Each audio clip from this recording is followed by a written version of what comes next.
dikira mana dulu ya? Ini dah. Dalam penglihatan nampak kepada Ezekiel perempuan di pintu gerbang utara bait suci Yerusalem menangis dewa Tamus.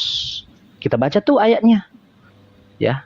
Berarti sudah ada sebelum Yesus, karena ini adalah Ezekiel.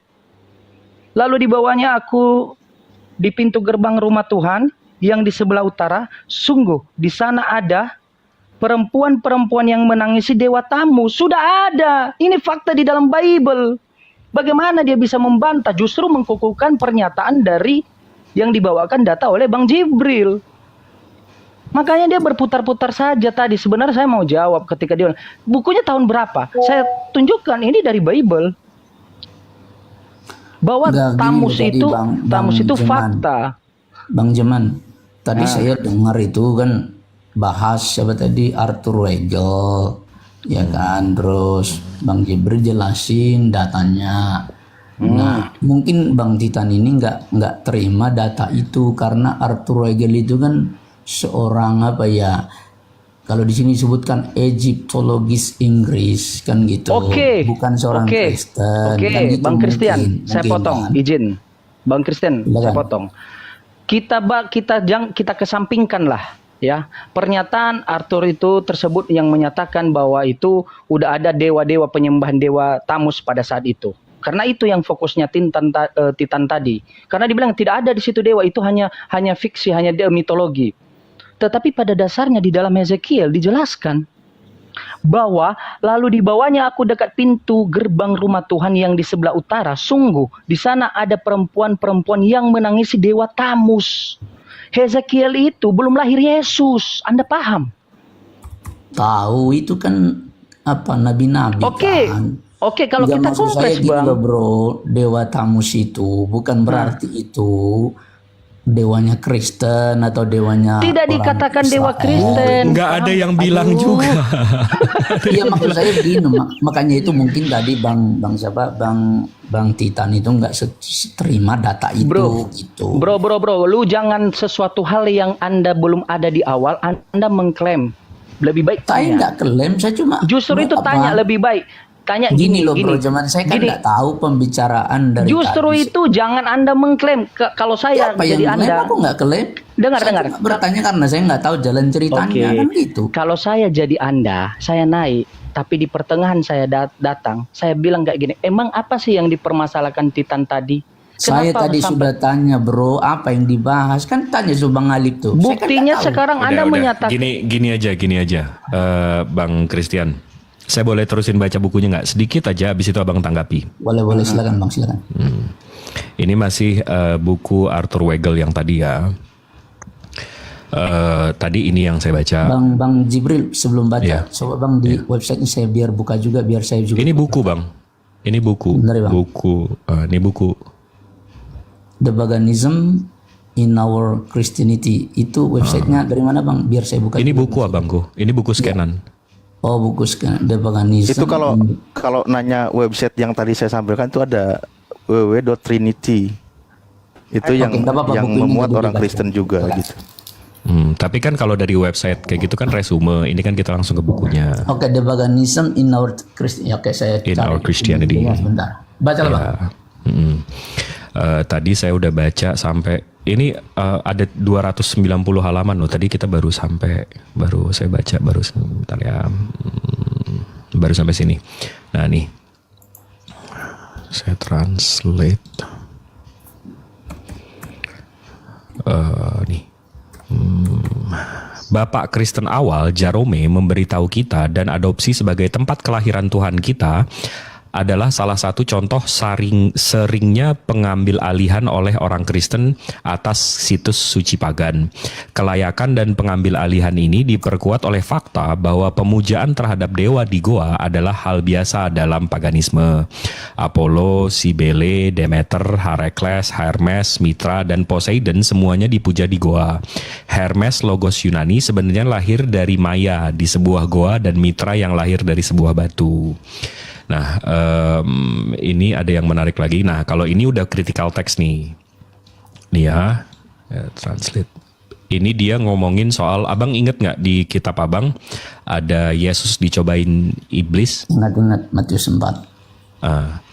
Nah, di sini dijelaskan si Arthur Weigel di sini membahas kalau dewa berkaki belah Pan adalah prototip dari setan, dan ada legenda pagan yang menceritakan bagaimana Jupiter muda dibawa oleh Pan ke puncak sebuah gunung, dari mana ia dapat melihat negara-negara di dunia. Gunung ini disebut tiaga surga, yang mungkin menjelaskan pengenalan puncak kuil dalam cerita tersebut. Zoroaster, pendiri agama Persia, pergi ke padang gurun dan dicobai oleh iblis. Buddha juga melakukan hal yang sama dan dicobai.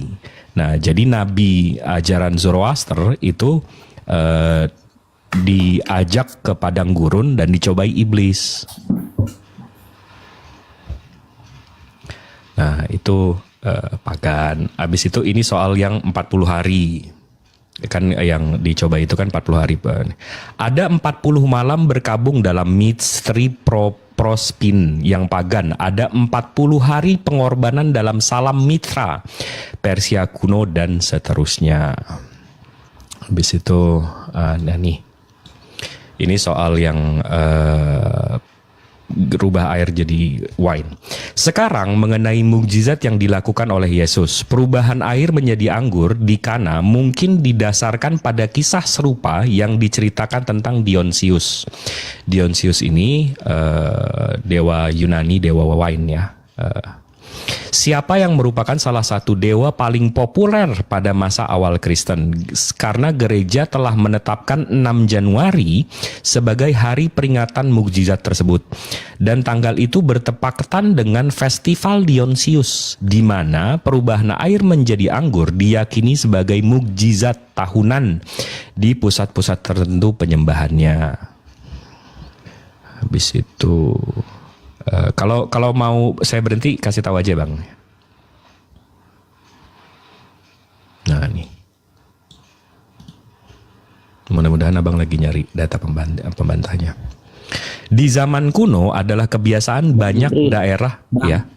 Yang abang sampaikan dari buku itu intisarinya apa lah bang? Itu kan panjang bang, abang capek bacanya semua. Itu capek banget bang. Jadi intisarinya, makanya saya selalu berkutat dengan bang, mana sih Bible abang abad 1, abad 2, abad 3. Kenapa? Karena di abad 1, abad 2, abad 3 terindikasi banyak buku yang menjelaskan soal, ini Bang Rosrum ada di sini nih, banyak yang mengindikasikan bahwa memang ajaran abang ini kemasukan ajaran-ajaran pagan. Seperti contoh, abang tahu Saint Helena? Belum tahu. Oke, saya buka aja bang ya. Ini datanya abang bisa langsung cek sendiri nih.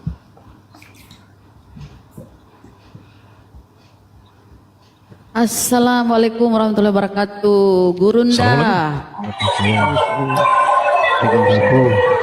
Assalamualaikum warahmatullahi wabarakatuh, dan semangat sore. Waalaikumsalam teman-teman sekalian, adik-adik saya sekalian. Silakan dilanjut, saya monitor sambil mencatat. Lanjut. Jadi ke Jakartanya kapan bang? Pertengahan bulan deh, insya Allah. Oh. Bukan. Awal bulan habis Lebaran. Oh, kirain. Karena abang kemarin bilangnya akhir kan? Siap. Lebaran ternyata kita dulu. Lanjut. Siap. Nah, ini yang tadi saya jelasin ke Bang Christian. Abang udah ada belum di sini? Soal tempat lahir Yesus, gereja Nativity, tempat pilgrimage, dan rute di Bethlehem. Ini tempat lahirnya Yesus. Di sini yang tadi saya udah tunjukin bang. Nih, saya translate ya. Gereja Basilika asli tahun 339. Ini ditemukan oleh dan dibangun oleh Saint Helena. Ini yang tadi saya tanya sama abang tahu Saint Helena nggak? Yang sebagian besar masih di bawah tanah. Diatur sedemikian rupa sehingga ujung timurnya berbentuk segi 8 mengelilingi dan memberikan pemandangan goa. Jadi tempat lahirnya ya. Nah, tempat lahirnya ini yang menemukan Saint Helena. Saint Helena ini penyembah Zeus sebelum dia nyembah Yesus. Nah, kalau kita ke FIRM, Fellowship of Israel Related Ministries, ini dari Departemen Israel. Dan ini dia ngomongin soal tempat meninggalnya. Kan tadi tempat lahirnya. Nah, ini tempat meninggalnya. Habis itu, sebentar ya. Nah, nih. Saya translate ya. Kemudian pada abad keempat, ibu Konstantinus, Helena lagi nih bang, datang mencari tempat itu. Hasilnya ia memerintahkan pembangunan gereja di sekitar lokasi ini. Meskipun ada banyak perdebatan tentang misi dan tujuannya, gereja bergaya Bizantium di abad keempat yang umum dibangun di sini dalam bentuk salib. Jadi tempat lahirnya Saint Helena abad 4, tempat meninggalnya Saint Helena abad keempat. Habis itu kita ke CERC, Catholic Education Resource Center. Ini Bang Rosrum tahu nih pasti, Catholic Education Resource Center, CERC. Nah, di sini dia membahas Saint Helena sering digambarkan sedang memegang salib karena tradisi mengatakan bahwa ia menemukan salib yang sebenarnya di Yerusalem. Sebelum membahas lebih jauh, beberapa informasi latar belakang diperlukan. Nah, ini lukisan Saint Helena. Nah, jadi di sini diceritakan, ini panjang, agak panjang. Jadi di abad keempat bang, Saint Helena ini dia yang melegalkan ajaran abang Kristen di tahun 312. Dia juga yang menemukan tempat lahir Yesus. Dia juga yang menemukan tempat meninggal Yesus. Dan kebetulan sekali begitu sebelum dia meninggal, kitab abang keluar kodeks tertuanya, yaitu Sinaiticus dan Vaticanus. Nah, jadi kan kita tadi membahas soal Islam dan Kristen, yang mana yang pagan. Nah, kalau kita lihat dari sejarahnya, selama Bible abad 1, abad 2, abad 3 nggak ada, berarti secara sejarah, agama abang ini datang dari Saint Helena dan Konstantin, yang notabene-nya sebelum mereka beragama Kristen, mereka adalah pure 100% pagan. Begitu abangku. Kalau ada data pembantahnya, atau ada ininya, tanggapannya, silakan. Ya itu kan tulisan bangnya. Jadi saya saya tetap data saya A1 yaitu kitab suci. Ya, data A1 itu adalah menurut saya data primer yang tidak bisa dibantah. Boleh saja nanti orang lain juga mencatat begini, mencatat begitu, karena orang banyak kan juga melakukan penelitian tapi tidak tahu penelitiannya seperti apa. Jadi tetap saya tolak data itu bang. Kenapa saya tolak? Karena memang data yang saya percaya adalah data primer. Data primer itu apa? Yaitu kitab suci itu sendiri. Kan Bible-nya abad keempat bang. Gimana bro? Kan Bible-nya, Gospel-nya, perjanjian barunya onwards kan abad keempat abangku. Iya, makanya tetap maksud saya, apapun tulisan itu, kalau itu bukan tulisan yang betul-betul berbasis dengan kitab suci, saya tetap tidak terima. Oke. Saya mungkin juga sama dengan abang juga kan, kalau ada data di luar Quran, apa abang percaya juga? Lihat dulu datanya dari mana. Nah, ini saya punya data bang. Abang percaya nggak data ini kan gitu? Oke, silakan. Ini data tentang Islam, ya kan? Nah, ini bukunya. Saya kira abang pasti tidak percaya buku ini, gitu kan? Coba. Tapi nggak tahu. Coba dulu ya, bentar ya. Ini bang, ini penulisnya bukan orang Kristen tapi Islam. Namanya Dr. Amin Riyad La'ribi, ahli sejarah. Ini bang ya. Ya, saya ini tahu itu bukunya. Bukan buku ditulis siapa tapi orang Islam nih, ya. Saya tahu bukunya. Coba bang dicek. Saya tahu bukunya. Nih, tulisannya adalah Nabi Muhammad menurut Zoroaster. Yes. Menguak nubuat tentang Nabi akhir zaman dalam kitab suci agama Samoa kuno Persia. Nah, di sini bang, cuma kalau kita baca lebar begini, panjang begini, ya kan, lama waktunya. Tetapi di sini bang, Zoroaster itu apa? Nih coba ya. Zoroastrianism adalah salah satu agama Persia yang paling terkenal dan penting dibahas dalam studi perbandingan agama. Peradaban Persia yang besar telah menerapkan Zoroastrisme selama 1000 tahun dan agama ini dikaitkan dengan seorang pria bernama Zarathustra, di mana orang-orang Majusi dan ulama mereka serta kelompok Zarathustra. Iya, cendekiawan dan sejarawan Muslim ya dan Barat menyampaikan bahwa dia adalah seorang nabi yang membawa ajaran tauhid dan monoteisme. Dari sini bang, bahwa Zarathustra inilah yang mengajarkan tauhid dan monoteisme. Ternyata kalau di sini saja kita lihat nih, ini sudah berbeda dengan Quran. Karena Quran yang mengajarkan tauhid kan Nabi Muhammad Nabi Muhammad. Tapi di sini dikatakan seorang nabi membawa ajaran tauhid itu adalah Zarathustra. Dan ini oleh karena subjek Zoroastrianisme. Enggak, Zarathustra itu nama Tuhan, Bang. Zarathustra itu nama Tuhan. Coba Bang dilihat lagi ya. Selama 1000 tahun ada agama ini dengan seorang pria bernama. Masa Tuhan pria, Bang? Gimana sih, Bang? Oh iya, nama-namanya Zarathustra. Dan ulama mereka serta kelompok cendekiawan dan sejarawan Muslim Barat menyampaikan bahwa dia adalah seorang nabi tuh. Ya, yang membawa ajaran tauhid dan monoteisme. Jadi ternyata ajaran tauhid itu bukan ajarannya Nabi Muhammad, tapi ajarannya ini. Ini gimana nih, Bang? Apa Bang terima data ini? Oke, boleh saya bantah, Bang? Silakan, Bang, silakan. Kan gini kan dulu kalau diskusi kan gini, Bang. Abang buka data yang agak menyerang, habis itu saya buka data yang membantah, betul nggak? Silakan, Bang, silakan. Boleh ya? Boleh. Boleh, Bang. Oke. Soal Islam itu Zoroaster atau bukan? Jadi kalau kita buka datanya, ini dari Springer's Nature Link. Ini ada paper di sini, bisa di-download PDF-nya. From Polytheism to Monotheism, Zoroaster and Some Economics Theory. Jadi di sini ada paper, isinya abstract. Ini bacaannya panjang banget. Tapi kalau di sini saya search aja ya, karena papernya panjang banget nih. Iya, Bang. Sama dia udah kayak buku juga. Sebentar ya. Saya buka aja, bentar.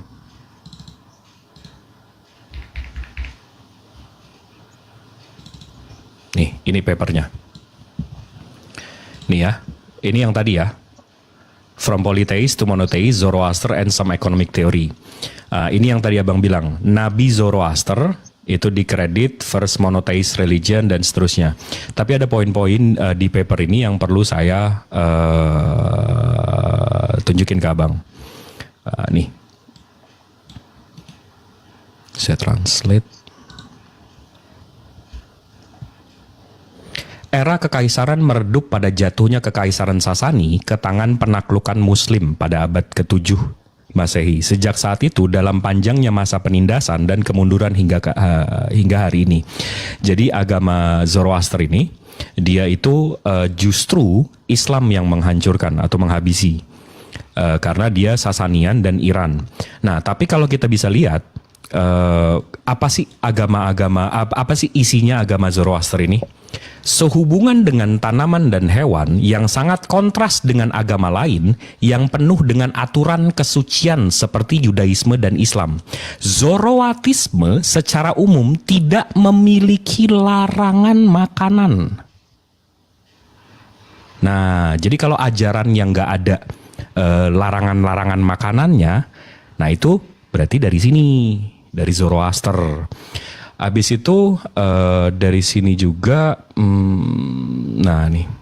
Berarti oten ya, ada larangan makanannya. Udah, jangan gitu. Untuk mengukuhkan doktrin teologis dan etisnya, Zoroaster mempertahankan tetapi sekaligus mereformasi observasi tradisional. Pertama, ritual harian besar atau yang namanya yasna dipastikan sebagai fundamental, tetapi meskipun masih berpusat pada persembahan kepada air dan api, sekarang didedikasikan kepada ini nama Tuhannya, Ahura Mazda, dan 6 Amesaspentas. Amenaspentas ini artinya Tuhan kecil.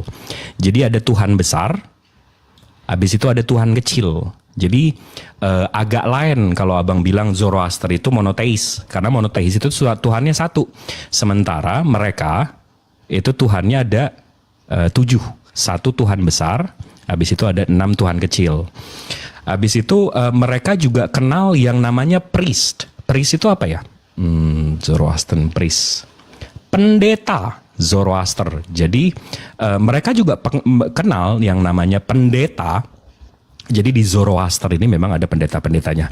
Ini poin-poinnya ya, tanggung jawab pendeta-pendeta Zoroaster. Melaksanakan upacara yasna harian yang dalam bentuk yang berkembang memakan waktu sekitar 2 jam. Ini poin satu lah. Yang kedua, melaksanakan layanan untuk masyarakat pada saat inisiasi pernikahan dan kematian serta pada acara keluarga khusus.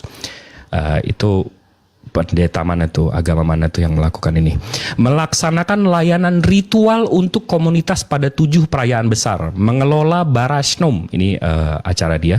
Ritual pemurnian, ini kayak, jadi Zoroaster ini juga ada yang apa namanya, yang percik-percik tuh yang dicelup-celup. Dia juga ada yang kayak gitu. Nah tapi yang ini Baptis ya, kayak baptis. Iya betul, dari baptis. Ini. Nah, jadi sejak zaman prasejarah, ya ini kita, abang ada pembantahnya, silakan bang. Kalau belum sih, tapi saya lanjutin dulu. Tadi kan saya masih sedikit tuh ya bang. Biar selesai dulu bang, biar kamu tadi ngomong juga, biar selesai dulu selesai Enggak, dulu. sebenarnya saya tadi Ini kan keren belum ini loh. selesai, baru 1 paragraf saya baca tadi kan. Bang Jibril kan sudah banyak tuh. Boleh nggak saya lanjutin? boleh bacaan? boleh dong. Oke. Baik, ini loh bang. Ini bantahan untuk data abang tadi. Nih. Hal penting kedua adalah membuktikan bahwa sifat-sifat Nabi Muhammad tertulis dalam buku Zoroaster tuh. Ya. Ya, Zoroaster ini Majusi. Jadi apa yang mencegah orang mukmin untuk meneliti subjek ini, belajar lebih banyak tentang bukti dan indikasi yang menunjukkan fakta ini. Jika kita membuktikan bahwa Nabi Muhammad telah diberitakan dalam kitab-kitab orang Majusi sebelum Islam maka ini merupakan kesaksian dari luar Islam tentang kebenaran Nabi terakhir ini dan dakwah beliau.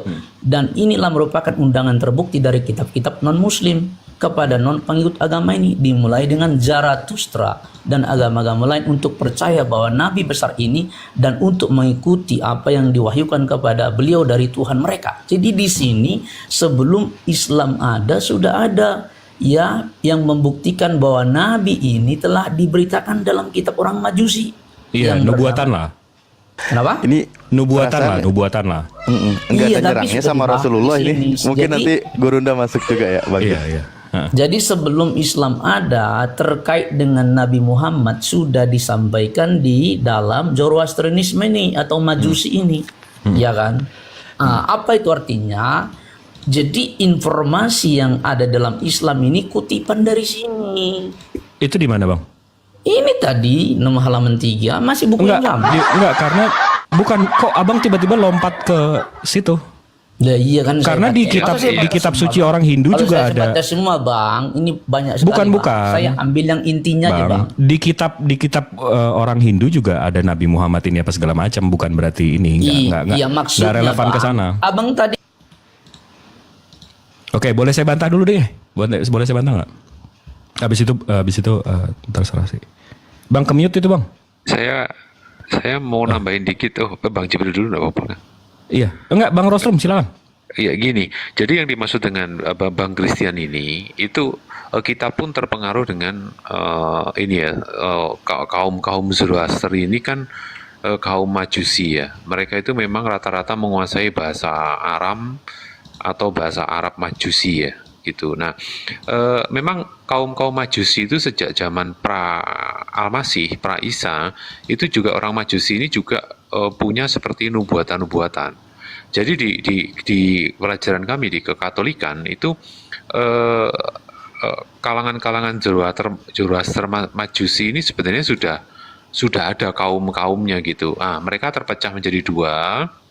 Ada yang masih mempertahankan monoteis dan ada yang sudah terpecah, misalkan di Perjanjian Lama mereka membuat patung lembu emas dan segala macam. Jadi di zaman-zaman Perjanjian Lama itu kaum ini itu sudah ada itu di dalam gereja Katolik dalam buku-buku sejarahnya. Kita bisa ke perpustakaannya. Itu dulu sih. Jadi mungkin Bang Christian juga perlu mengkorelasikan ke sana karena apa? Waktu Isa lahir atau Yesus lahir itu juga ada orang Majus yang datang.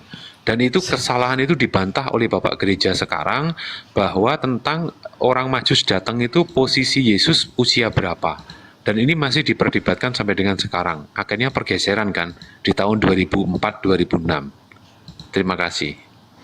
Oke, saya sambung mulai ya. Wah, mantap.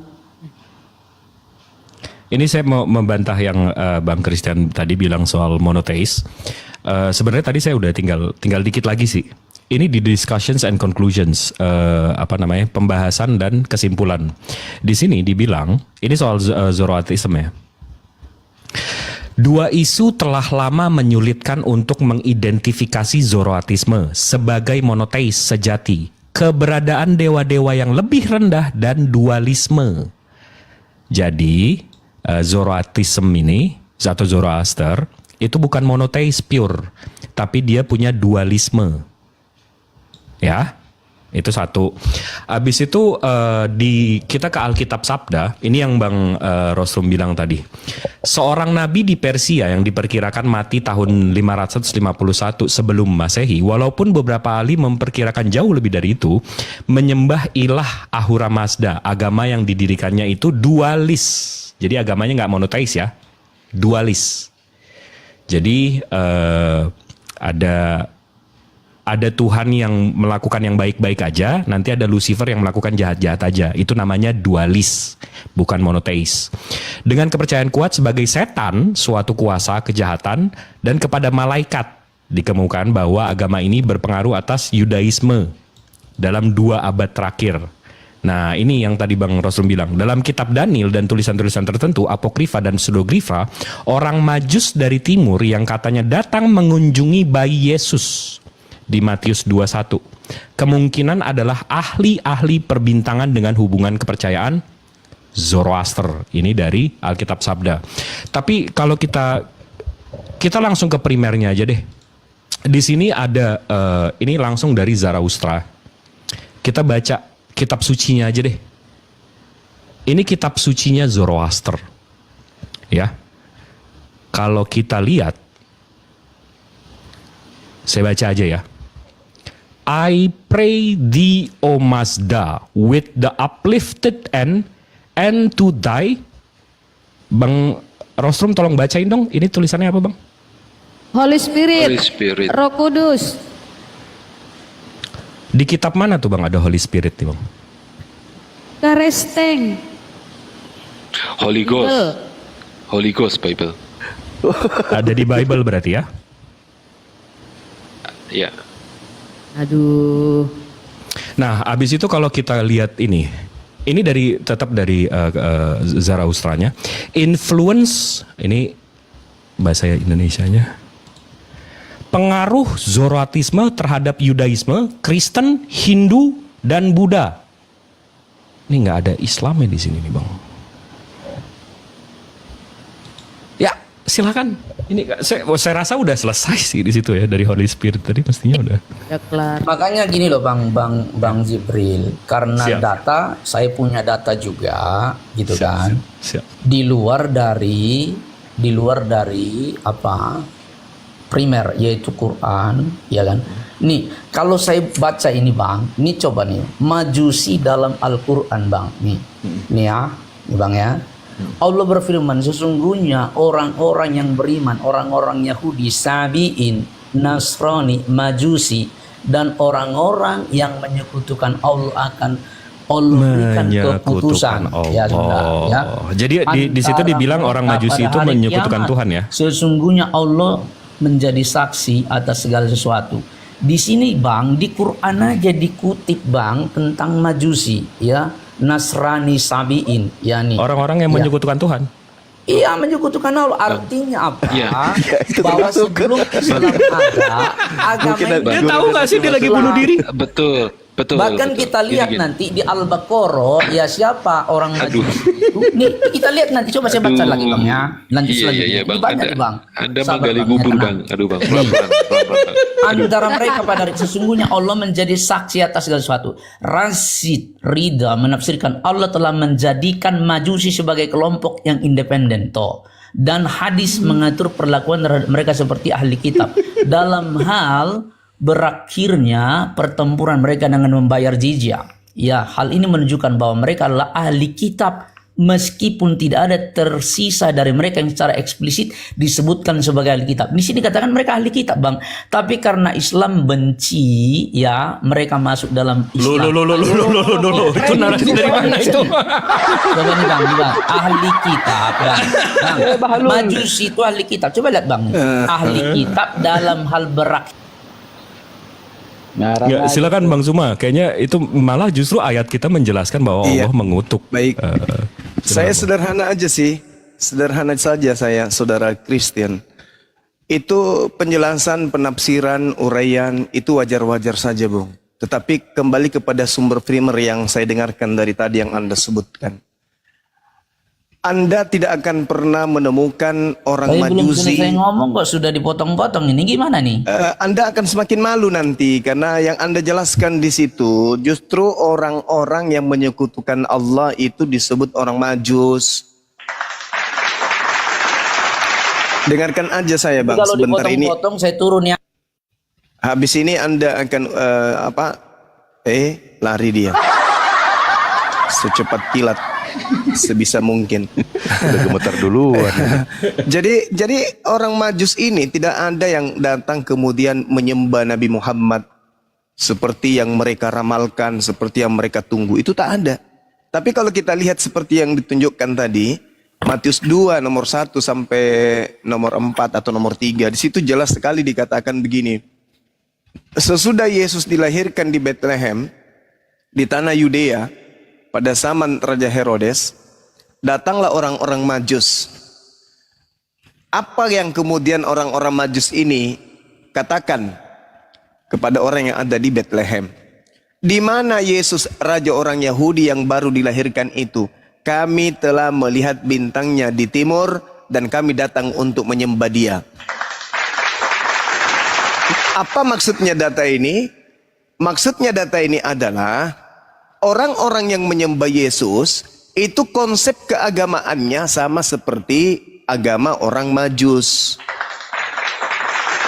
Kalau konsep agama Kristen itu sama dengan konsepnya orang Yahudi, maka yang datang kemudian ke Yudea, tanah Bethlehem, itu tidak akan mungkin orang Majus, tetapi orang Yahudi, dia akan datang. Mana raja kita yang lahir itu?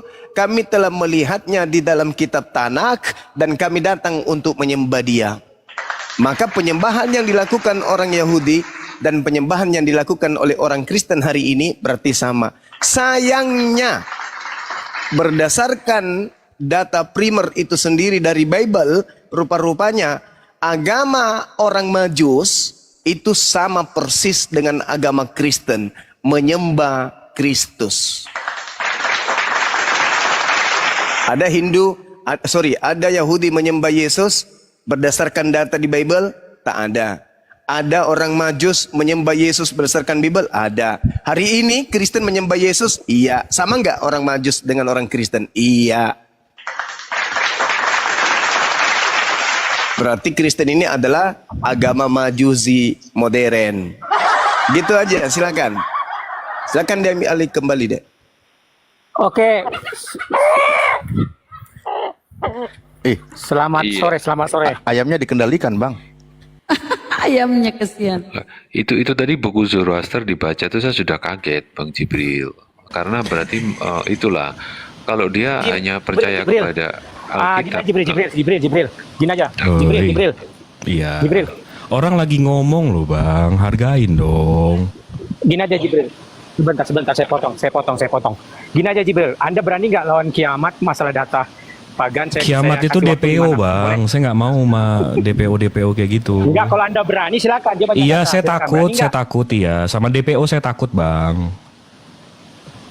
Sama anjing aja saya takut. Apalagi sama abang Tuhan aja dimatiin, saya lebih takut lagi. Udah sama saya aja lah, kiamat kapan, ayo offline tapi jangan online, ayo.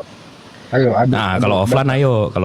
Enggak, ini Bang Rosrum, silakan. Bang Rosrum lagi ngomong juga, jadi gue nggak enak. Silakan. Iya, tadi mengulang saya memberikan gambaran kepada teman-teman Kristen atau Katolik di bawah yang menyimak ya. Tadi disampaikan oleh Bang Christian tentang buku Zoroaster. Di kita di perpustakaan Katolik Kristen juga banyak buku tentang Zoroaster itu. Makanya tadi saya shock membaca itu. Karena apa? Di Bible sendiri, kita yang tadi sudah saya kutip dan dikutip ulang oleh Bang Zuma, terkait dengan kedatangan orang Majus, bahwa memang ada sebelumnya. Bahwa sebelum Masehi itu sudah ada kaum-kaum seperti itu, sampai dengan punya konsep membuat patung lembu emas dan segala macam tadi saya sampaikan. Nah, akhirnya kekristenan kita itu terbawa oleh salah satu budaya-budaya atau pendapat atau ritual-ritual dari kaum-kaum Zoroaster tersebut. Itu sih yang ingin saya jelaskan. Saya sebenarnya ingin motong, ingin memberhentikan, karena kalau enggak itu nanti balik. Sedangkan di kita aja itu perlu direvisi, itu kedatangan Majus ketemu Yesus itu, gitu loh. Nanti Dan sekarang Zoroaster tadi saya udah tunjukin Zoroaster itu ada pendetanya. Habis itu dia nggak monoteis pure, dia dualism. Habis itu dia nggak ada larangan makan. Habis itu kitab sucinya Tuhannya 3, ada Holy Spirit. Mestinya di situ udah tahu sih Bang, maksudnya akuilah. Gimana? Tapi Bang Rostum izin Bang Jibril ya. Kalau Abang menyampaikan, Bapak Pastor menyampaikan bahwa itu harus perlu direvisi oleh dari pihak Kristen atau Katolik, justru itu membuktikan pernyataan-pernyataan apologet Muslim selama ini yang menyatakan bahwa kitab Bapak itu bukan kitab suci karena revisi. Yang merevisi justru manusia bukan Tuhan. Itu lebih rancu lagi tuh Pak Rostum. Itu membuktikan bahwa kitab Bapak itu tidak otentik sebagai firman Tuhan, tetapi kitab revisi. Kira-kira gimana tanggapannya Pak Rostum? Ya, memang ada beberapa kita mengalami revisi ya. Dan kita memang ketinggalan jauh dari bahasa asli, karena bahasa asli itu yang memiliki adalah teman-teman dari Katolik, dan itu tidak bisa asal dikopi diperbanyak ya. Itu hanya rohaniwan yang khusus gitu. Ya, kami mengakui memang itu kalau dari sisi akademisi ada beberapa hal yang ada catatan-catatan yang memang itu ada penambahan dan pengurangan. Kemudian ada pembaharuan bahasa. Jadi gitu, berdasarkan konteksnya itu pembaruan bahasa. Itu kami mengakui di akademis itu kami mengakui akan hal itu. Makanya kami kalau di akademis itu menyebutnya adalah buku karangan siapa, ditulis oleh siapa, ini pengaruhnya apa, kayak begitu Bang. Jadi dengan tidak mengurangi rasa hormat. Siap ya, Bang Rostum. Ya, nanti lanjut ya. Terima kasih ya. Untuk moderator silakan bantu naikkan teman-teman Kristen yang pasti yang siap mental ya. Jangan baru dengar suara Gurunda udah tiba-tiba langsung ciut turun gitu. Ya, silakan teman-teman Kristen, ada 2 slot untuk teman-teman Kristen untuk berdiskusi baik-baik dengan Gurunda. Silakan Bang Rostum, tadi apa? Sedikit lagi. Ya, itu tadi langsung saya sebenarnya mau menyampaikan ya contoh yang jadi pembahasan di 5-6 tahun terakhir tentang pertemuan orang Majus melihat bintang di timur dan bertemu dengan bayi Yesus. Itu menjadi koreksi hangat sampai dengan sekarang, dan ini sudah tahun ke-6. Cuma saya nggak mau nyebut di sini. Tapi kalau teman-teman Kristen mau, kita buka. Kalau perlu kita bisa chatting atau kita bisa bikin yang tertutup untuk internal Kristen gitu. Itu membuktikan, dan ini teman-teman di bawah Kristen bisa cross check kan. Betul enggak ada perubahan khotbah di hari Minggu terkait dengan Natal? Pasti ada. Ya, 15-20 tahun yang lalu dengan sekarang pasti berbeda. Itu aja clue-nya. Terima kasih, Bang. Oke, terima kasih. Ada yang baru naik, Drak? Dari Jumatan apa mingguan? Oh, jauh dari perangkat kayaknya.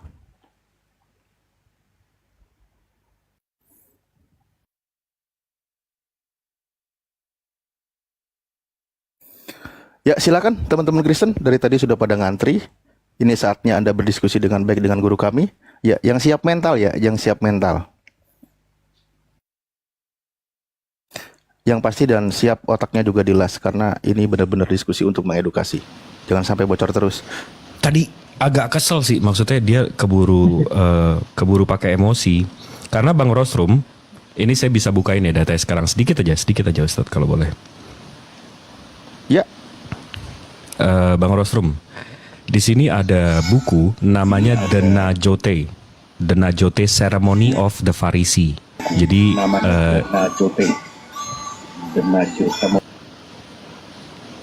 jadi ini buku soal orang-orang Farisi gimana sih upacaranya. Nah, di sini bukunya, Bang. Nah, di sini dibacakan gimana cara melakukan ini apa nih, Bang?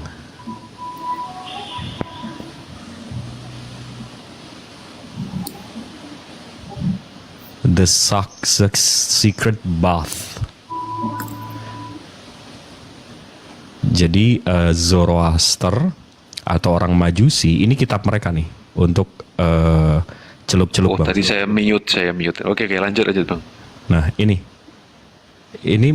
kitab mereka untuk pembaptisan, Bang. Ini dari Ya. bukunya The Najote Ceremony of the Pharisees. Dan kalau kita search aja The Najote ini, nih, kita search aja sedikit, habis itu image. Nah, ini, Bang, pembaptisan. Nah, ini dari Zoroaster. Ini gara-gara tadi tuh Bang Christian itu.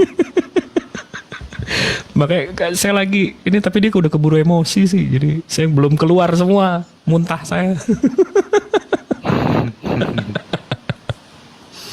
Baru sampai Holy Spirit tadi. Aduh.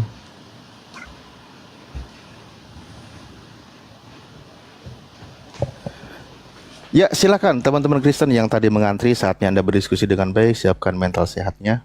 Ya, jangan sampai gemeteran, baru aja narasi Gurunda udah mental. Oke, silakan kita diskusi baik-baik. Bang Rostum sudah siapkan mentalnya. Ketika Bang Rostum berusaha berpikir walas, malah dituduh Muslim bayaran. Aduh, nggak beres juga ini Oten di bawah. Susah juga. Enggak, ya berarti orang. bagus, Ustadz. Berarti yang sopan-sopan itu Islam. Oh gitu ya? Iya, gitu jadi juga yang sih. santun-santun. Jadi kalau santun, oh Islam kamu. Berarti Muslim santun-santun dong. Iya, betul. Hmm. Hmm. Udah kepanasan duluan Ayo tadi. naik Kristen. Tadi banyak yang pengen naik. Ada gurunde. Pada ciut semua. Norman, Muslim. Bang Norman, Muslim. La ilaha illallah. Lagi makan. Assalamualaikum warahmatullahi wabarakatuh, Ibu. Dan gurunda-gurunda Waalaikumsalam warahmatullahi juga wabarakatuh. host. Terima kasih sudah dinaikkan.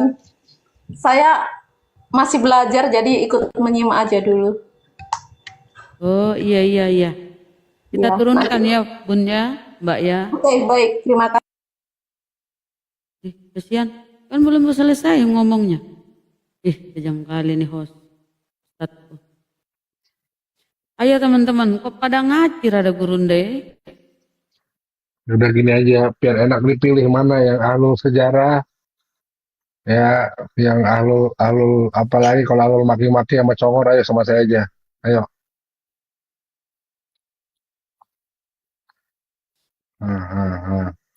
Nah, berarti kalau kita sedikit ke perpagangan ya, pagangan ya.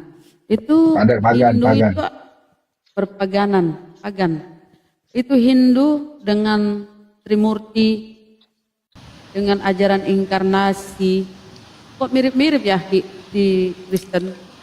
Kalau orang Hindu, saya kebetulan punya rekan bisnis kerja ini apa segala macam, orang Hindu sama Buddha, mereka nggak marah Bunda dipanggil pagan, karena yang Hindu aja Tuhannya 3.000 kan. 3.000 banyak kali ya. Berarti kalah dong Oh. Kristen ya, cuma 3. Oh, makanya saya takut sama mereka. Tadi kalau saya takut nanti itu ini dikeroyok. Tuhannya aja rame banget. Itu Tuhan apa boyband? Rame amat. Mungkin Tuhan-Tuhan kecil ya. Aduh. Dan mereka nggak marah dipanggil pagan karena memang mereka menyembah alam. Ya kalau kita lihat ya Bang Rostrum, izin boleh bertanya sedikit Bang ya. Kenapa di gereja Katolik itu banyak berseliuran patung Bang? Apa itu mengindikasikan memang pagan? Silakan Bang. Patung itu kalau dari versi kami kan sebagai apa ya, ilustrator aja. Sebagai ilustrator untuk Maaf Bang Rostrum. Bang Rostrum. devosi gitu. Ya. Bang Rostrum, sebelum Bang Rostrum menjawab, abis ini Bang Rostrum yang jawab. Jadi Bunda, kalau dari segi pagan, mereka akan menjawab, oh enggak, kita enggak menyembah berhala itu. Itu hanya simbol, itu hanya instrumen kami untuk mendekatkan diri sama Tuhan kami. Itu jawabannya. Nah silakan Bang Rostrum, apakah jawabannya sama? Silakan. Ya, terima kasih untuk juru bicara yang baik. Silakan Bang Rostrum. Ya betul, ilustrator kan itu sebagai media untuk bagaimana kita bisa berdevosi. Istilah bahasa kami adalah berdevosi untuk membuat pikiran ini bisa berkonsentrasi kan begitu. Dari Bang Jibril tadi sampaikan. Ya memang itu kalau kami ya dari internal kami seperti itu. Tapi Bang, kalau kita ke Bible ya. Bunda, Yesus sebelum itu- masuk Bunda, izin disapa dulu tamunya Bunda. Oh, Tandut. Selamat sore Tandut. Kristen? Tandut. Bang Tandut. Bang. Tapi Yesus nggak pakai ini ya Bang ya, media ya. Kalau dia berdoa, dia bersujud, nggak pakai media ya, beda ya Bang ya sama Kristen. Ya, Aduh lagi si Tandut. itu dia. Maksudnya Bang itu dia. Ya Bang kan Rostrum ini juga. berbeda gitu. Iya, saya sekarang berhati-hati ini saya sudah dituduh ini tuh yang chat itu terlalu keterlaluan juga. Abangnya harus agak kasar Bang, biar nggak dituduh Muslim Bang. Abang mesti ke Kristen-Kristenan Bang. Iya Bang. Padahal sudah sampai sekarang sudah masih kan? Masih. Aduh. Iya. Cuman teman-teman ini nggak bisa membedakan, saya bicara dari sisi sejarah gitu, dari sisi sejarah itu mungkin teman-teman saya memahaminya berbeda di situ dan mereka langsung pada dogmanya. Gitu Gak sih. apa-apa teman-teman, kita gali pemikiran atau pikiran Bang Rostrum ini yang jujur. Jadi oten jujur loh. Ya oten tapi jujur, tapi tetap Nggak, oten, Bang Rostrum mesti ini tantrum dikit. Jadi jadi orang mikirnya oh ini Kristen juga gitu. Napi, narapidana naik. Napi, Iya, halo, selamat sore. Kristen Muslim Bang. Puji Tuhan, 100% Kristen. Oh silakan Bang. Itu Saya yang punya kami teman tunggu-tunggu, ini. Bang. Ya, jangan diturunkan ya Bunda, teman saya Iya ini. iya. Oh iya Bang. Silakan. Lagi nyimak aja nih. Lagi nyimak. Ya silakan, mungkin ada yang mau disampaikan, diskusi sama guru kami. Di sini banyak guru kami, ada guru kami juga. Silakan. Judulnya Kristen sama dengan pagan itu, coba biar saya paham. Silakan Gurunda, Tabe. Ya, baik. Ya, guru, Terima silakan. kasih ya. Saya boleh kasih paparan sedikit aja. Sedikit aja. Sedikit ya. Boleh ya Bang ya? Yang puas Gurunda. Ya, ya. Ya, Enggak, boleh. sebentar aja, Silakan. sebentar. A'udzubillahi minasyaitonirrajim. Bismillahirrahmanirrahim. Jadi teman-teman, jauh sebelum agama Kristen ini menjadi agama resmi Kekaisaran Romawi, kita tahu bahwa masyarakat Romawi kuno itu pada mulanya memiliki aliran kepercayaan berupa animisme. Apa animisme itu? Kepercayaan akan adanya roh atau kekuatan yang berkaitan dengan semua hal atau kejadian yang ada. Lalu kemudian ajaran animisme ini lambat laun berubah menjadi politeisme. Apa politeisme itu? Percaya bahwa segala yang ada di bumi ini ada kemudian apa istilahnya itu, pneuma atau roh-roh atau dewa-dewa atau teos-teos yang mengatur kemudian, tak terkecuali tentang hidup seperti soal cinta, cuaca, urusan pertanian dan seterusnya. Nah, berkembangnya politeisme yang tadinya adalah animisme dalam masyarakat Romawi itu tidak lepas dari pengaruh besar daripada orang-orang Yunani atau bangsa Yunani. Kenapa demikian? Karena kondisi geografis yang sangat memungkinkan antara budaya yang ada pada pengajaran orang-orang Yunani itu secara geografis berpengaruh kepada masyarakat Romawi. Jadi ada pertukaran kebudayaan, ada pertukaran keyakinan. Nah, inilah kenapa kemudian dewa-dewa dalam kepercayaan Romawi itu memiliki adanya kesamaan atau kemiripan mitologi Yunani. Misalnya yang tidak asing kita pelajari dari SD atau SMP kita tentang Jupiter yang memiliki kesepadanan dengan Zeus atau Hela, Juno, kemudian Minerva dengan Athena. Nah, lalu kemudian saudara-saudara, selain pengaruh dari Yunani, daerah-daerah yang ditaklukkan kemudian oleh Kekaisaran Romawi itu berpengaruh dalam perkembangan dewa-dewa mereka. Makanya dewa-dewa kepercayaan Romawi ini itu sangat banyak. Dan mereka kemudian memiliki ada 3 sembahan dewa yang utama yang saya sebutkan tadi, Jupiter, kemudian Juno, kemudian Minerva. Nah, 3 dewa ini atau 3 Tuhan inilah yang kemudian mempengaruhi nantinya. Lambat laun, ya lahirlah agama yang mereka sebut Katolik hari ini. Jadi dari animisme, kemudian politeisme, kemudian muncul Katolik. Apakah semuanya itu satu warna? Tidak satu warna, tetapi mereka ada keterkaitan yang sangat-sangat dominan dan sangat-sangat erat. Oleh karena itulah kemudian mereka membutuhkan satu konsep yang berasal dari Yudaism untuk dari politeisme ini menjadi Katolik.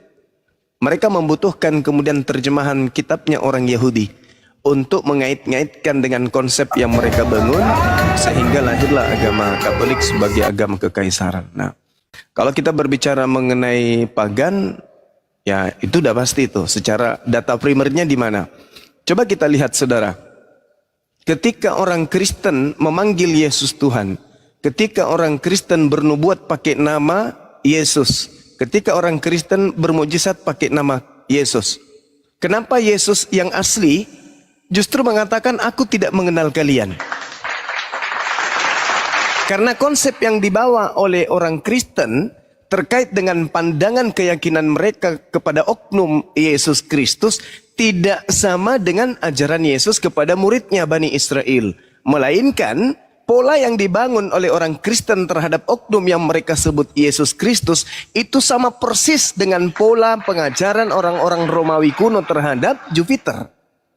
Bahwa Jupiter kemudian menjelma, lalu kemudian dia turun ke atas muka bumi menjadi manusia. Ini yang dibawa oleh konsep Kristen. Sehingga ketika dipertemukan dengan Yesus asli dari Yahudi, mereka ditolak. Dan Yesus mengatakan, aku tidak mengenal kalian. Itulah bukti akurat. Secara data primer, kenapa Yesus mengusir orang Kristen? Di dalam Matius 7, 22, 23. Karena Kristen ini memang tidak dikenali sama anak Maria. Mereka hanya nebeng, mereka hanya numpang tenar dengan membawa nama Yesus. Makanya Yesus berkata kepada Bani Israel, hei Bani Israel, waspada kepada penyesat yang datang kepadamu dengan memakai namaku, Yesus Kristus. Sebab akan muncul Kristus-Kristus palsu. Nah, Kristus palsu inilah yang diduga dipakai oleh orang Kristen, terbukti ketika mereka mengusir setan, bermujizat, dan bernubuat pakai nama Yesus Kristus, rupa-rupanya Yesus yang asli tidak mengenal mereka. Apa kata Yesus? Enyahlah daripadaku, aku tidak mengenal kalian. Kalian semua adalah pembuat kejahatan. Jadi Yesus mana yang diseru oleh orang Kristen selama ini? Dalam nama Yesus, itu Yesus yang mana yang diseru? Ternyata anak Maria tidak mengenalnya. Nah, itulah bukti bahwa tema ini sangat betul. Demikian. Silakan Bang Napi. Oke. Terus kalau kita tarik sekarangnya, sekarang kan banyak sekali orang-orang Islam yang mulai mengakui bahwa Yesus atau Isa itu adalah nabi. Apakah ini tidak sama? Artinya mereka mulai mengkait-kaitkan bahwa Islam adalah agama yang diteruskan atau apalah dari Yahudi dan Kristen. Jadi mereka mengakui bahwa Yesus atau Isa adalah nabi mereka.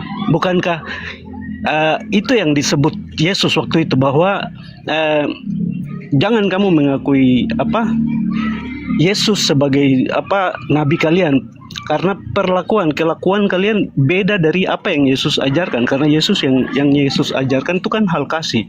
Kasihilah musuhmu, atau berikan pipi kirimu ketika pipi kananmu ditampar. Itu kan ajarannya Yesus. Sekarang yang terjadi, orang Islam kan banyak sekali menggunakan nama Allah, berteriak Allahu Akbar dan segala macam untuk melakukan kekerasan. Kan itu bukan ajarannya Yesus. Berarti kan yang menggunakan Yesus, yang seharusnya, yang sekarang dihardik waktu zaman Yesus itu, enyahlah kalian pengguna yang menggunakan nama Yesus itu sebagai Tuhan, sebagai nabi, menggunakan nama Yesus untuk membenarkan perlakuan-perlakuan yang tidak baik, yang tidak Yesus ajarkan. Itu kira-kira bagaimana itu, Bang Zulma?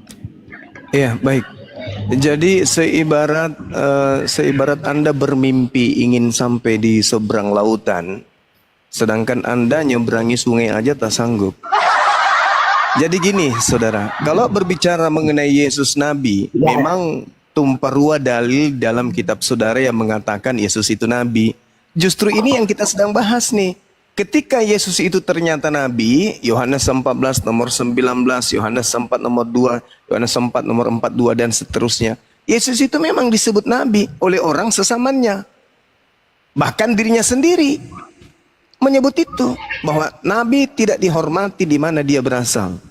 Nah, kemudian saudara, ketika Anda mengatakan kami yang dihardi, mau sampai kapan coba saudara memperbodoh diri dengan mengatakan orang Islam dihardi oleh Yesus? Orang Islam tidak ada memanggil Yesus Tuhan, tidak ada mengusir setan, bernubuat, bermujizat pakai nama Yesus. Sekarang yang bermukjizat pakai nama Yesus itu Kristen. Tapi pertanyaannya, Yesus yang mana? Karena Yesus anak Maria justru mengatakan aku tidak mengenal kalian. Berarti tergenapi apa yang terjadi, bahwa akan datang penyesat dengan memakai namaku Yesus Kristus. Dan inilah yang sedang kalian gunakan. Penyesat yang bernama Yesus Kristus inilah yang kalian pakai namanya. Sehingga Yesus yang asli tidak mengenal kalian. Coba nih, sederhananya nih, kita buat kemudian sederhananya. Orang Kristen mengobati orang sakit. Yang mereka panggil siapa? Yesus, dalam nama Yesus. Orang Kristen mengusir setan. Nama siapa yang mereka panggil? Dalam nama Yesus. Apa mungkin kalau Yesus yang adalah manusia biasa, yang diberi kekuatan sebagai mukjizat kepadanya, adalah Tuhan dalam konsep agama Kristen. Ketika Kristen mengatakan, wahai Tuhan Yesus, sembuhkanlah orang ini dari penyakitnya, dalam namamu aku sembuhkan orang ini, aku jamah dia sehingga dia sembuh. Kalau konsep Anda betul, berarti Yesus yang adalah anak Maria itu berarti Tuhan. Kalau dia Tuhan, berarti dia maha melihat. Kalau dia maha melihat, tentu dia maha mendengar. Kalau dia maha melihat, berarti dia mengenal kalian. Sayangnya yang melihat alam goib, yang melihat dari alam goib kepada alam manusia, itu adalah iblis. Yesus tidak. Kenapa Yesus tidak melihat alam manusia sekarang ini? Karena Yesus adalah manusia yang diberi kekuatan mujizat oleh Tuhannya. Sedangkan iblis, dia berkuasa atas dunia ini. Sehingga ketika Anda memanggil nama Yesus, yang melihat bukan Yesus anak Maria, tapi si penyesat yang adalah si Bilisis yang Anda panggil. Karena kenapa? Yesus terkaget ketika di hari kemudian nanti Anda akan menyeru ke dia. Dan Anda akan mengatakan, loh, bukannya tadinya kami memanggil namamu, mengusir setan, bermujizat pakai namamu. Apa kata Yesus yang tidak maha melihat ini, yang tidak maha mengetahui? Oh maaf, aku tidak mengenal kalian. Penyahlah daripadaku, kalian semua adalah pemungut kejahatan. Muncul pertanyaan, lalu Yesus mana yang kalian pakai selama ini mengusir setan? Yesus mana yang bermukjizat di tengah-tengah kalian? Kayak Rusuli Lubis. Yesus mana yang dia panggil itu? Yesus apa yang datang kepadanya untuk mengobati orang? Sedangkan Yesus anak Maria tidak mengenal. Lalu Yesus yang mana? Hanya ada dua kandidat. Yesus anak Maria atau iblis yang ngaku-ngaku Yesus. Itu Bang. Iya Bang. Pertanyaan saya kan jelas tadi. Yesus bilang, nyahlah kalian, hai pembuat kejahatan. Yang menggunakan nama Yesus untuk berbuat kejahatan saat ini itu siapa? Itu kan Kristen kan? Kristen Bang. Hanya Kristen yang pakai nama Yesus menyembuhkan orang sakit. Menyembuhkan orang sakit, mengusir setan dengan nama Yesus. Setan kan pembuat kejahatan dan dia wajar kalau diusir dengan nama Yesus. Nah, orang-orang yang berbuat jahat, di sini kan yang berbuat jahat. Hai kamu. Siapa yang memakai nama Yesus Bang? Islam atau Kristen? Yang saat ini kan Islam juga memakai nama Yesus untuk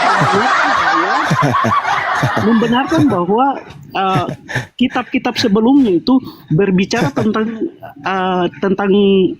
siapa? Tentang Muhammad. Kalau yang berbuat kami Bang, Nabi Isa Bang, bukan Yesus Bang. Yesus. Yang berbuat jahat atas nama Tuhan, yang berbuat jahat atas nama Allah, itu kan yang saat ini bahkan terang-terangan kita lihat itu kan umat Islam berteriak. Kejahatan apa yang dilakukan umat Islam Bang? Menjajah 350 tahun gitu. Bagaimana? Kejahatan apa yang dilakukan umat Islam di Nusantara ini? Menjajah, membunuh 350 tahun gitu ya.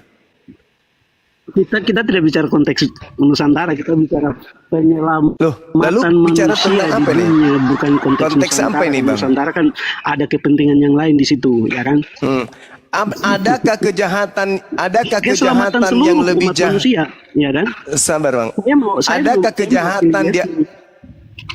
Adakah kejahatan di atas muka bumi ini selain mengganti pencipta langit dan bumi dengan nama Yesus? Adakah Bang? Adakah kejahatan di atas muka bumi ini selain dari agama yang menggantikan pencipta langit dan bumi dengan sosok yang bernama Yesus Kristus? Adakah kejahatan di luar daripada itu yang lebih parah? Yang paling jahat yang memberi nama apa pencipta langit dan bumi ini, kita manusia memberikan dia nama itu kan lebih jahat. Dalam pencipta langit dan bumi, pencipta langit dan bumi itu tetap saja pencipta langit dan bumi, tidak pernah berubah menjadi manusia. Pertanyaan saya, adakah kejahatan di atas muka bumi ini yang berupaya menggantikan pencipta langit dan bumi dengan seonggok bayi yang lahir di dalam palungan? Adakah kejahatan yang lebih jahat daripada itu, Abang? Ada. Kejahatan apa itu? Kejahatan yang apa lebih itu, Bang? Jahat adalah manusia yang menamai pencipta itu, ya kan? Menamai dengan manusia atau sekelompok manusia yang menamai pencipta langit dan bumi dengan nama Yesus, gitu? Bukan nama Yesus. Lalu siapa itu, Bang? Sabar Bang Suma. Kita tiktokan aja, santai aja, jangan emosi, santai. Nama Yesus itu kan dikasih kepada manusia atau kepada Tuhan. Nama itu diberikan kepada anak manusia atau kepada Tuhan? Diberikan kepada manusia, sosok manusia. Manusia. Lalu kenapa manusia ini kemudian diangkat derajatnya menjadi Tuhan? Kenapa Bang? Adakah kejahatan yang lebih tinggi daripada itu? Ada di dalam sosok Yesus. Nah, adalah ini firman. yang saya pertanyakan ini yang saya pertanyakan. Ah. Adakah kejahatan yang lebih jahat daripada itu menganggap bahwa dalam diri oknum yang bernama Yesus Kristus itu adalah Tuhan? Adakah kejahatan yang lebih jahat daripada itu, Bang? Ada yang lebih Apa itu? jahat. Apa itu, Bang? Memberikan nama kepada Sang Pencipta. Lah, ini Ya kan? lebih parah lagi nih. Ini lebih parah kalau cuma Tidak, nama. yang lebih jahat. Allah itu kan di Kristen itu kan mengenal Tuhan atau Allah itu sebagai aku adalah aku. Tidak ada nama di situ. Tapi umat aku Islam adalah memberikan aku gelar ini. kepada Sang Pencipta itu dengan sebutan Allah. Oke. Aku Berarti yang lebih adalah jahat di aku sini ini. apa? Abang, Kalau abang. Yesus, sabar Bang Juma. Sabar Iya, Bang Juma. silakan. Kalau Yesus Ye. itu kan itu kan yang kasih itu Allah melalui malaikat Jibril, malaikat Gabriel. Oke, baik. Iya kan? Oke. Terus Iya. Anda mengatakan bahwa aku adalah aku. Nah, sekarang pertanyaan saya, aku adalah aku ini wujudnya seperti apa, Bang? Tidak bisa kita jangkau dari pikiran Kalau manusia. Allah, Kita kan kalau manusia. Allah Subhanahu wa taala wujudnya Enggak. seperti apa, Bang? Itu kan iman Anda, Pak. Berarti nggak bisa juga kan, sama kan? Nggak bisa, karena sama-sama memang bukan makhluk. Nah, kalau aku Tapi adalah aku jahatnya, menjadi tapi anak bayi jahatnya. itu bagaimana, Bang? Abangku. Tapi Kalau jahatnya, aku Bang Juma, adalah aku, Abang, jahatnya orang kalau Islam Anda memberikan mengatakan, nama kalau kepada Anda dia, mengatakan, memberikan gelar saudara, kepada Sang Pencipta itu. Saudara, Wah, lebih tinggi saudara, manusianya kalau- dong, ya kan? Nah, sekarang para mana, aku Iya, iya. adalah aku kami sebut dengan yang maha kuasa dan laik maha suci, daripada aku adalah aku menjadi bayi. Para mana itu, Bang? Bang, aku adalah aku yang mereka sebut anihu. Ya, katanya anihu. Kata siapa teman kalian itu? Kami menyebutnya dengan kami menyebutnya dengan Lebih Subhanahu parah, wa taala yang memberi yang nama maha suci manusia lagi maha mengangkat tinggi. dirinya untuk Nah, melebihi Allah. lebih parah supaya mana diberikan nama. dengan aku Iya adalah kan? aku diimani menjadi bayi, Bang. Parah mana itu, Bang? Begini, Bang Juma. Kalau Ye. saya punya barang Punya apa, atau Bang? apa begitu, saya berikan nama, wajar. Iya kan, cuman segala nama kami menyebutnya maha suci maha tinggi. Apa yang salah? Apa yang salah dengan itu? Tapi kami tidak mensifati dia seperti anak Terus kalau bayi, Allah itu makhluk apa? terkutuk, Kalau ditombak, Allah- ditampar, diludahin, ditonjok, Allah itu digantung. apa, Kami enggak menuduh dia seperti itu. Kami hanya menyebutkan dia adalah Subhanahu wa taala. Hakikatnya maha suci lagi maha tinggi, yang maha suci, maha tinggi, maha perkasa, maha bijaksana dan Kalau seterusnya. Yesus yang kami kami hanya sembah menggelarinya mau dengan ditolong sifat-sifat mulia. Kalau Anda bukan itu memberikan menggelarinya sifat gambaran mulia, kepada manusia abangku, bahwa kalau saudara, Anda tidak menggelarinya dengan sebutan yang mulia. Anda mengatakan dia adalah makhluk terkutuk yang mati digantung di tiang salib. Betul? Betul, Bang? ya Para mana itu, Bang? Memanggil Tuhan dengan sebutan maha suci dibandingkan Tuhan nuzul ke bumi menjadi makhluk terkutuk. Iya, Itu iya. para mana, Abang? Para mana?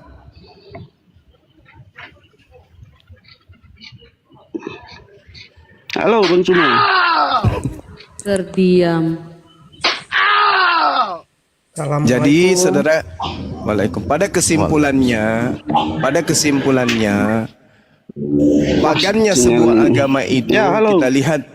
kita lihat dari pesan-pesan yang muncul dalam kitab tersebut. Yesus mengatakan, jangan kamu percaya jikalau ada orang mengaku bertemu dengan Kristus di padang gurun. Paulus mengaku bertemu dengan Kristus di padang gurun. Nasihat Yesus apa? Percaya atau jangan percaya? Di waktu apa itu? Coba pertanyaannya diulang, Bang Juma. Di Matius 24 nomor 23-24. Jadi Ya. apabila ada orang mengaku melihat Ya. ada Mesias di sini, ada Mesias di sana, jangan kamu percaya. Itu nasihat Yesus. Iya, karena Mesias di dalam karena Mesias di dalam bilik dan di padang gurun. Yang di dalam Iya. bilik dan di padang gurun kan batu hitam atau Ka'bah itu. Ka'bah itu bukan bilik, Bang. Yang disebut bilik itu tempat tinggal. Bang, bilik itu tempat tinggal. Penjara tempat Paulus itu menerima surat itu tempat tinggal atau bukan, Bang? Di mana? Di Hong Kong, Bang, di Hong Kong. Bilik kan seperti sebuah kotak.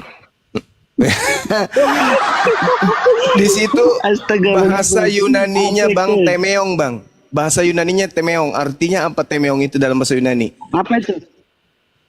Kamar rahasia, Bang. Penjara kamar rahasia enggak, Bang? Ya, kamar rahasia. Bagus. Siapa yang Enggak mengaku rahasia, bertemu Bang. dengan Kristus di dalam kamar rahasia, Bang? Yang Paulus. itu bukan Yang kamar mana- rahasia itu. Oh, jadi kamar penjara rahasia itu bukan kamar rahasia, Bang. kamar rahasia. Semua atau orang bilik bebas itu- masuk ke situ, Bang, ya. Ya, bukan. Bukan.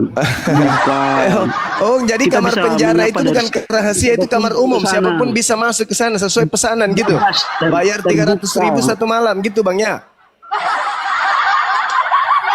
Lalu kalau bukan Paulus yang bertemu dengan Yesus, ada dengan jam Kristus di berkunjungnya padang gurun, terbuka lalu untuk siapa, umum. abangku? Bang, Enggak, Bang. begini, kalau bilik kan satu ruangan yang tertutup yang tidak boleh sembarang orang masuk, ya nah, kan? coba Anda Berarti yang tidak sembarang orang masuk itu apa? Coba Anda Penjara bisa- buktikan di mana penjara Nabi bisa Muhammad. siapa saja masuk. Tetapi Sekarang bilik Anda ada di buktikan. Mekah itu tidak boleh sembarang Sekarang- orang masuk. Wah, bisa perang Sekarang Anda buktikan kapan Nabi Muhammad menerima wahyu ketemu Kristus di dalam Ka'bah. Coba. Kasih dalilnya, Bang.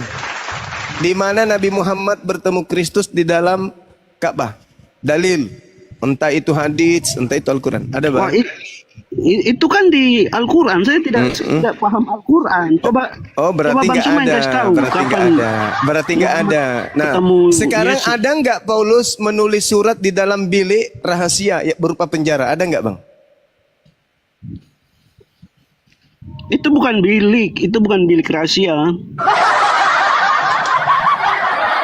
Lalu, oke, kita tinggalkan bilik. Kan Anda masih malu-malu mengakui. Kalau yang bertemu di padang gurun, Nabi Muhammad pernah nggak bertemu dengan Kristus di padang gurun, Bang? Pernah nggak? Kalau pernah, dalilnya mana dong? Tapi kalau Paulus ketemu dengan Kristus di padang gurun, ada nggak, Bang? Kalau begini. Iya, begini. Ada yang namanya jin korin, ya kan? Oh, jin korin. Apa? Ya, jin korin. Apa itu jin korin, Bang? Saya salah, Iya. tolong koreksi. Jadi Iya. jin itu dia akan bersama-sama dengan manusia kalau waktu lahir. Ini saya nonton ceramahnya Ustadz Abdul Somad. Ada jin yang bersama-sama dengan manusia waktu dia lahir sampai mati. Oh, Jin kalau yang iblis sama, kalau iblis yang ada datang di kepada dalam tubuh Yesus, Paulus yang itu bilang, apa "Tunduk namanya, kepada abangku? saya, sedikit saja saya akan kasih kamu dunia, saya akan kasih kamu Abangku. harta, kamu Abangku, kelaparan, kalau kamu di dalam ini." tubuh Ada Paulus itu yang kamu sama. Bicara sendiri, abangnya. Udah mulai gila ya, Bang? Kalau yang ada di dalam tubuh jin korin itu yang ada waktu bersama-sama ketemu dengan Yesus itu, ya toh? Terus bilang, Yesus, Abang. kalau kamu tunduk sama saya akan Abang. kasih kamu segala sesuatu. Pokoknya saya akan kasih, ya kan? Oke. Mulai Anda mencari pelampung, tapi yang Anda pegang cuma hanyut. Halo. Abangku, 2 Korintus 12 nomor 7. Nggak apa-apa, saya bisa berenang. Iya. 2 Korintus 12 nomor 7. Paulus mengaku di dalam tubuhnya ada iblis. Itu siapa, Bang? Iblis itu ngapain di dalam tubuh Paulus itu, ngapain, Bang? Bang. Halo. Iya, halo juga. Abang masih di Hong Kong? Pertanyaan saya, siapa yang pernah mengaku bertemu Ya. Kristus di padang gurun, Bang? Siapa?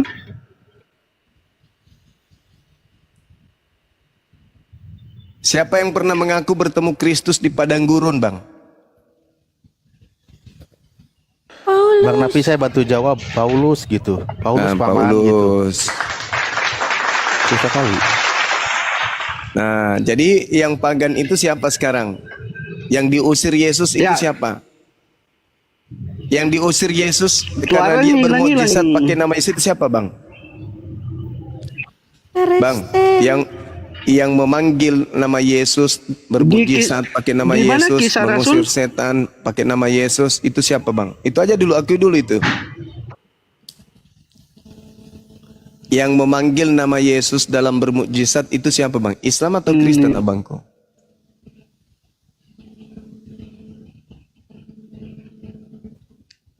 Bang, jawab. Terus terang bang, jangan malu.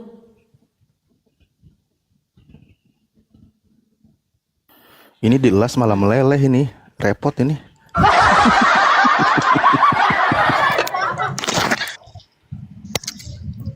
Jangan sombong kepada kebenaran, abang. Iya, iya.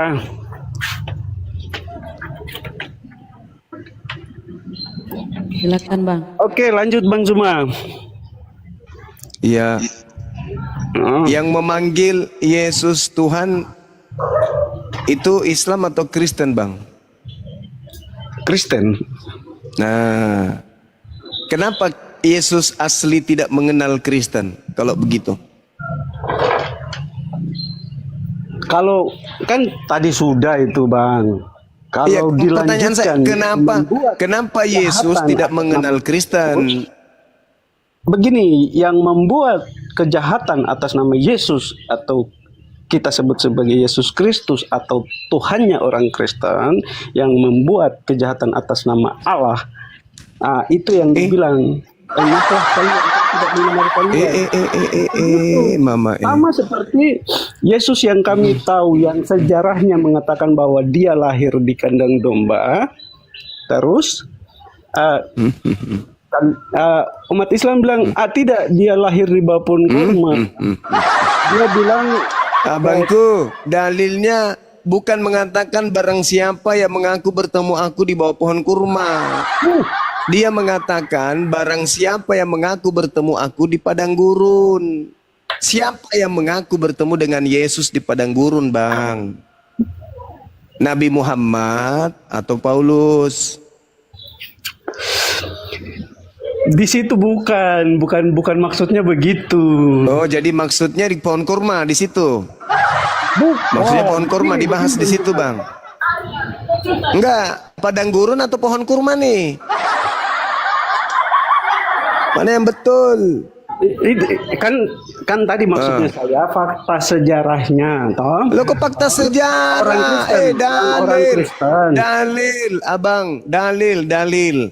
Yesus berpesan kepada Bani Israel, apabila ada orang mengatakan ada Mesias di sini, ada Kristus di sana, jangan kamu percaya. Siapa yang pernah mengaku bertemu dengan Mesias di padang gurun, Bang? Paulus atau Nabi Muhammad? Paulus kan ketemu Yesus di dekat kota, bukan di padang gurun. Dia menuju ke Damsik, Bang. Damsik itu, jalan menuju ke Damsik itu padang gurun.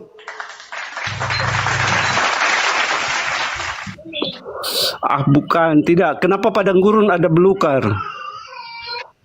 Mati nih ya. 1 Raja-Raja 19 nomor 15. Jalan ke Damsik itu adalah padang gurun. 1 Raja-Raja. Iya. Kita bicara Paulus. Paulus itu perjanjian baru. Itu Iya, makanya saya katakan Damsik itu padang gurun. Damsik Masehi, itu tahun padang Masehi. gurun. Kalau Raja itu ribuan tahun sebelum Masehi, Bang. Bang, Damsik itu padang gurun. Tertulis dalam kitabnya orang Yahudi. Nah, Paulus menuju ke Damsik, berarti padang gurun. Yesus berpesan, apabila ada orang Astaga, berkata sinyalnya nih. ada Mesias di sini, ada Mesias di sana, jangan Suaranya kamu Bang Smut. percaya. Ya. Nah, siapa yang bertemu dengan Kristus ketika menuju ke Damsik, Bang? Padang gurun. Siapa, Bang?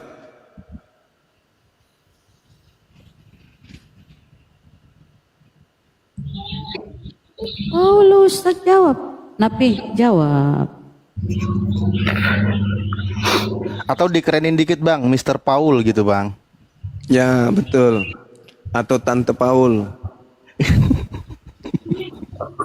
Terserahlah. Tapi kan bukan Nah, yang di padang gurun, yang dalam bilik. Ya, kan? iya, yang di padang gurun dulu. Jangan beratkan Yang di Anda, padang Nabi gurun Muhammad. itu. Tapi kan Nabi bukan di dalam bilik. Muhammad. Nabi Muhammad tidak pernah bertemu dengan Kristus, Bang. Jangan bikin saya emosi, Bang. Saya udah nyantir loh ini. Saya paling emosi kalau ada orang bodoh yang bahlul, sombong, dan pembohong. Anda mau mengais-ngais ke Nabi Muhammad. Nabi Muhammad tidak pernah bertemu dengan Kristus di dalam bilik, di padang gurun. Sedangkan di dalam kitab saudara, Kisah Para Rasul 9, nomor 3, Paulus menuju ke Damsyik, bertemu dengan Kristus. Begini Bang Juma. Begini Bang Juma. Yeah. Yesus adalah Tuhan. Kata siapa? Kata saya tadi barusan. Berarti betul lah nubuat Petrus bahwa Yesus yang kau salibkan itu telah dijadikan menjadi Tuhan bagi angkatan jahat. Berarti Kristen ini betul menggenapi angkatan jahat.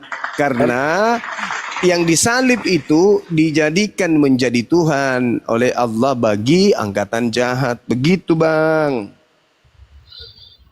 Yang di padang gurun, yang di dalam bilik, jangan disebut Tuhan.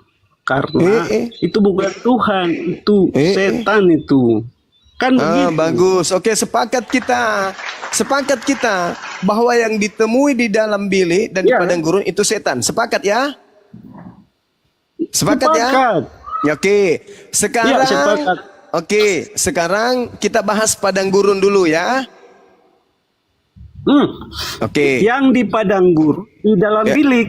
Iya, di padang gurun dan di dalam bilik. Kita bahas dulu itu. Iya, kita bahas dulu. Anda kan sudah sepakat bahwa yang ada di padang gurun dan di bilik itu adalah setan. Kita sepakat. Nah, sekarang kita uji nih. Siapa yang pernah bertemu dengan Kristus di padang gurun? Anda dulu. Tolong tunjukkan di mana Nabi Muhammad bertemu dengan Kristus di padang gurun. Silakan.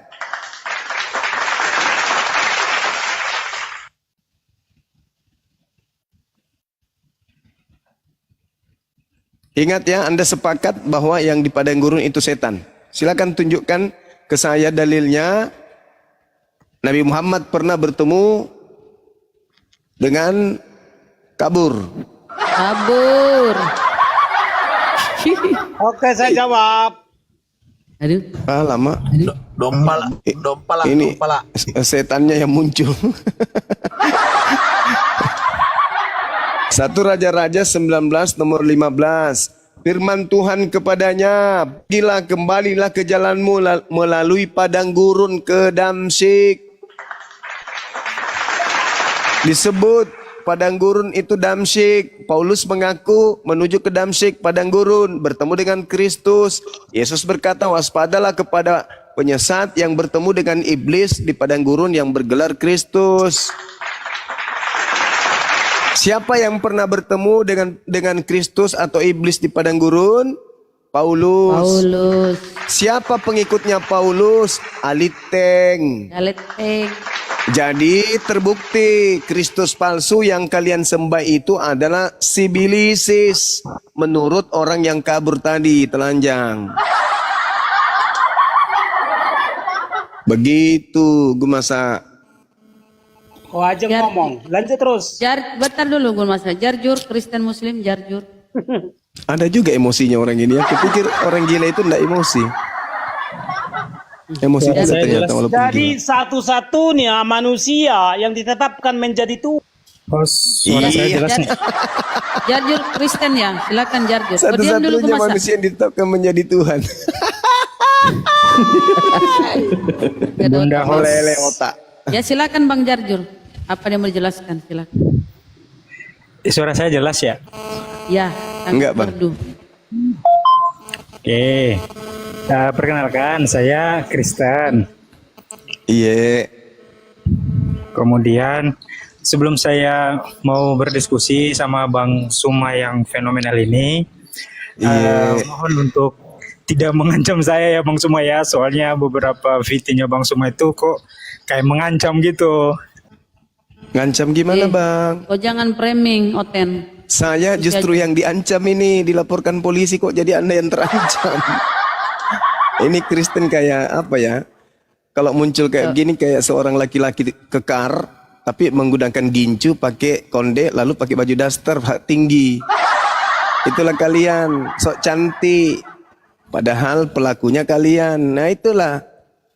Giliran ada yang ketabok, ketahuan curi ayam, maling ayam, kalian muncul. Selamat siang Tante, perkenalkan nama saya Sari. Dihantam kepalanya pakai pentungan. Jujur, namamu siapa? Sari Tante. Kamu nanti digebukin sama warga di sini loh. Jujur, namamu siapa? Dihantam sama anak muda. Buk. Sari atau bukan? Ngaku nggak? Sari. Nah, lama-lama dihantam, ditampar, ketuak. Nama lengkapmu siapa? Sari Puding. Nah itulah kalian, sok cantik. Jangan ngancam-ngancam saya ya. Lo yang ngancam, kau yang laporin saya ke polisi lo, domla. Lapor ke polisi nggak malu. Diajarin kebenaran malah lapor polisi. Lu pikir polisi